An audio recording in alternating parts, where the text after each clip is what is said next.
William I used some clever tactics at the Battle of Hastings in 1066. King Harold thought they were running away, but the Normans would conquer and were here to stay. William II, the next on the rung, whilst hunting, an arrow went straight through his lung. Was it an accident? No one would say. Or did Henry, his brother, have his wicked way? Henry I lost his heir on a ship as the crew were all drunk, hit a rock, end of trip. His daughter Matilda was made his successor, but she was removed. This did not impress her. Her cousin Stephen was placed on the throne. The hot seeds of anarchy quickly were sown. This Empress Matilda, the source of his woes, was just one of many rebellious foes.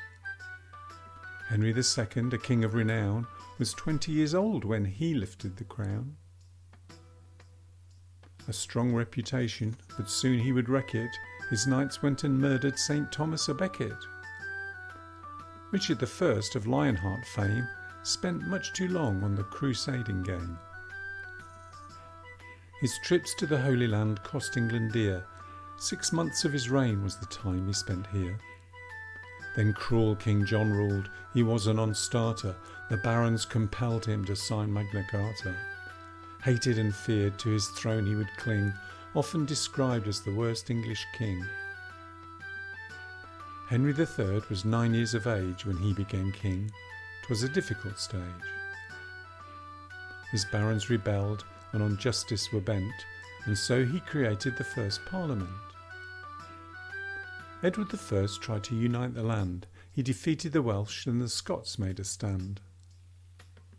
He hammered them too, to unite his excuse, but died on the way to fight Robert the Bruce.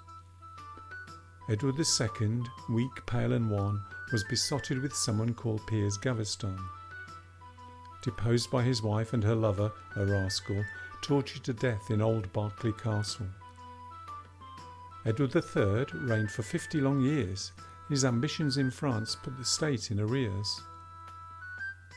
He'd conquered the Scots and the French, he was sure, but then it turned into the 100 Years' War.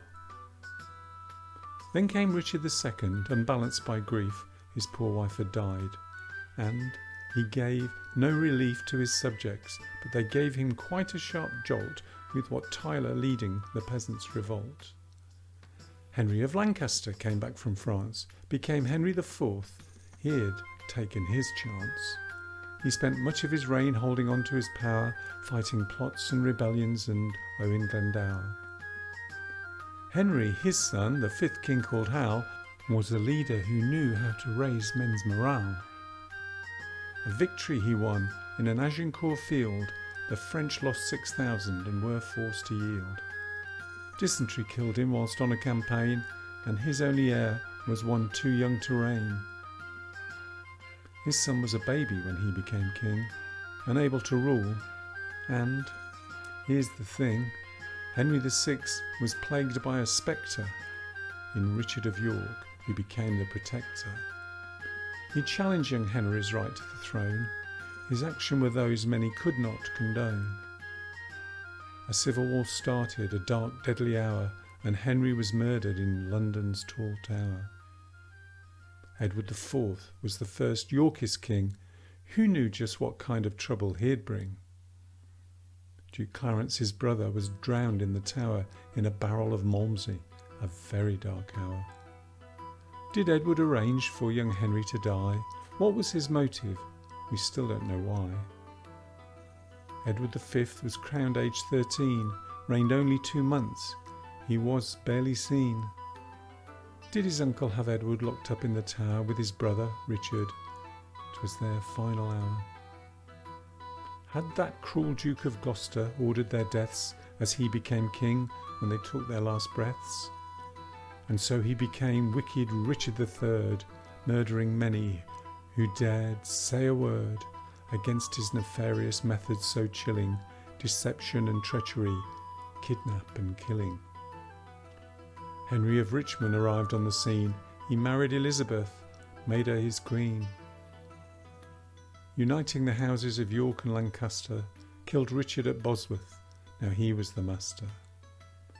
Skillful at politics, but avaricious, tactically clever, extremely ambitious. Henry VII had a famous son named Henry VIII. There was work to be done.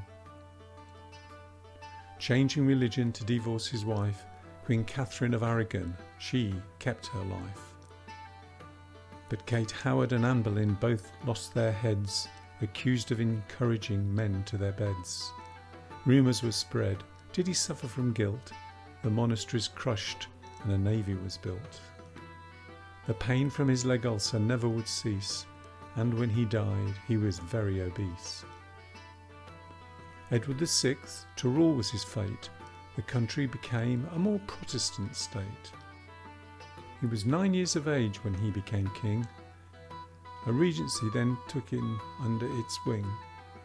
At the age of 15 he passed sadly away. His successor was named as Lady Jane Grey. She lasted 9 days. Her position was scary, and she was deposed by her young cousin Mary. She wanted the country to take up her cause and worship as Catholics. She passed rigid laws, resulting in deaths by the sword and the flame, terrible times, and religion to blame. Mary I disunited the nation, trying to undo the new Reformation. The dread influenza, the cause of her death, at St. James's Palace, she drew her last breath. Her death led the way to Elizabeth's reign, a Protestant queen with an incisive brain. The country grew strong, but things would have been harder had Drake not defeated the Spanish Armada.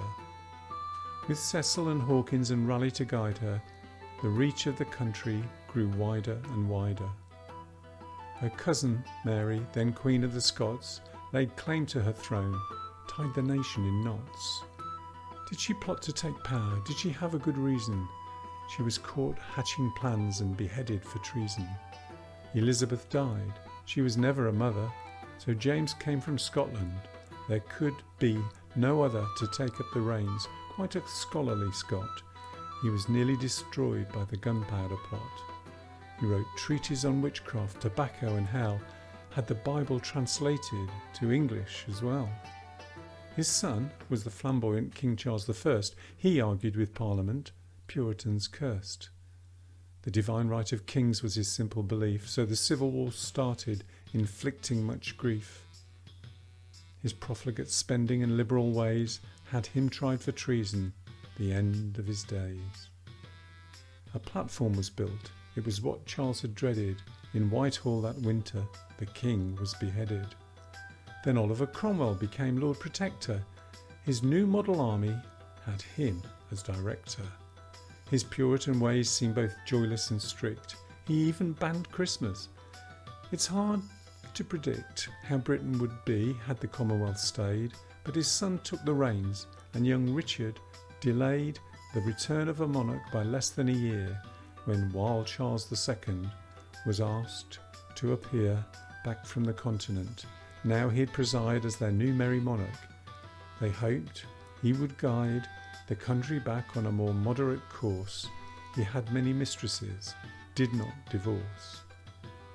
Adulterous, profligate, not very wise, he died of a fit which took all by surprise. Then his brother James became king in his stead. Disliked by his subjects, he filled them with dread. Parliament called for some help from abroad, and William of Orange then offered his sword. With Mary, the daughter of the exiled James, they landed in Devon.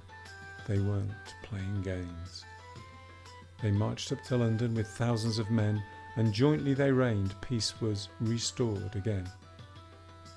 James tried just once to regain his crown. On the banks of the Boyne, all his hopes were dashed down. So William III was succeeded by Anne, and that's when the United Kingdom began. Scotland and England were almost at peace, and fighting between them at last would decrease. When Anne passed away, George I took her place. He couldn't speak English, so it was the case that Walpole, Prime Minister, first of his kind, led Parliament with his inscrutable mind. And for 21 years his genius would shine. he had helped George II and Queen Caroline. This George was the last king to lead men in war, and his men beat Prince Charlie at Culloden Moor. His grandson, the third George, inherited power. His father had died, and this was his hour. His reign was so elegant, literature flourished, artists were prized, creativity nourished. He fell ill from porphyria, ending his reign. He first became blind, and then sadly insane. George IV ruled for 10 years, and he too loved art. His private life was quite a mess from the start. He'd secretly married a Catholic lady, all very hush-hush and all very shady. 'Twas Mrs. Fitzherbert, the love of his life. Caroline of Brunswick was really his wife. Then William IV became the next king, hated pomp and pretension, all that kind of thing. His rule saw the end of a market unsavoury, that terrible, inhuman, cruel trade, slavery. Then Victoria ruled almost 64 years over an empire with many frontiers. And how lands were taken was mostly by force. The ways of the world then were different, of course.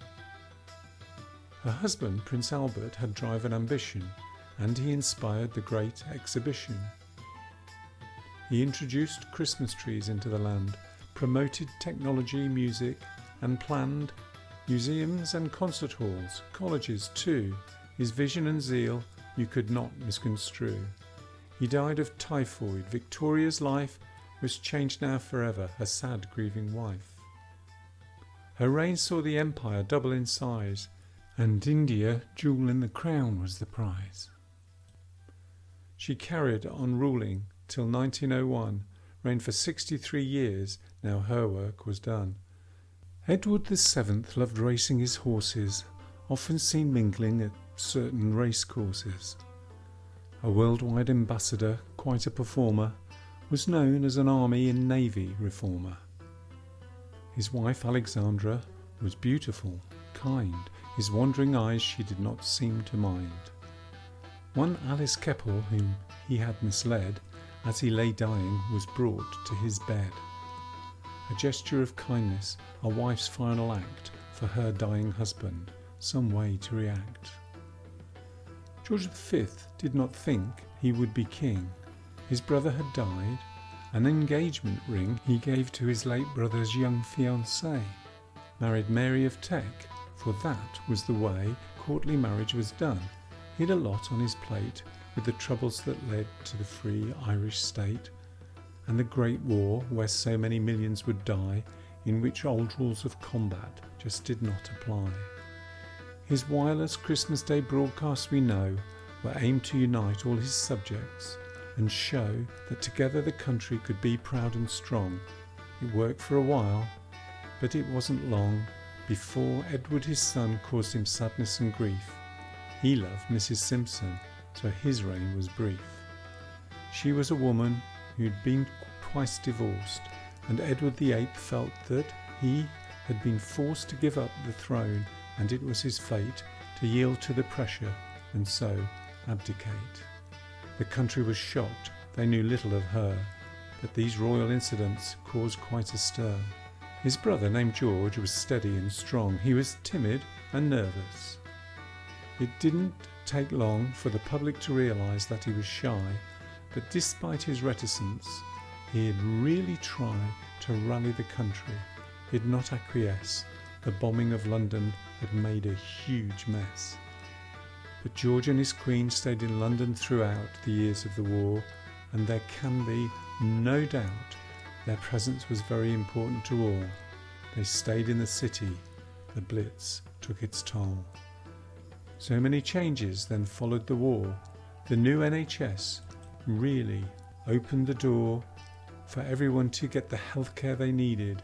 A huge social change, but it truly succeeded. When young Elizabeth first heard the news that King George had died, there was no time to lose. In a speech made in Cape Town, the young princess said, "I will serve you all now that my father is dead." Her message was honest and showed dedication. In the summer was crowned in a fine coronation. She had married Prince Philip, her trusty consort. her constant companion, her strength and support. She began her long reign over 70 years, and then, as a young queen, she soon dispelled fears that she might not be ready to be head of state, but soon proved her worth. There was not long to wait when, dealing with crises, her leadership sound, if tested by troubles, she would stand her ground. Through all of the problems that then came her way, she's been resolute, steadfast, and, up to this day, has been dubbed Model Monarch, the Commonwealth head. In her 90s, still working, her good name has spread throughout the world. She deserves acclamation. Her calmness and constancy strengthened the nation. For 70 years, she has honoured her word. This year's celebration is truly deserved.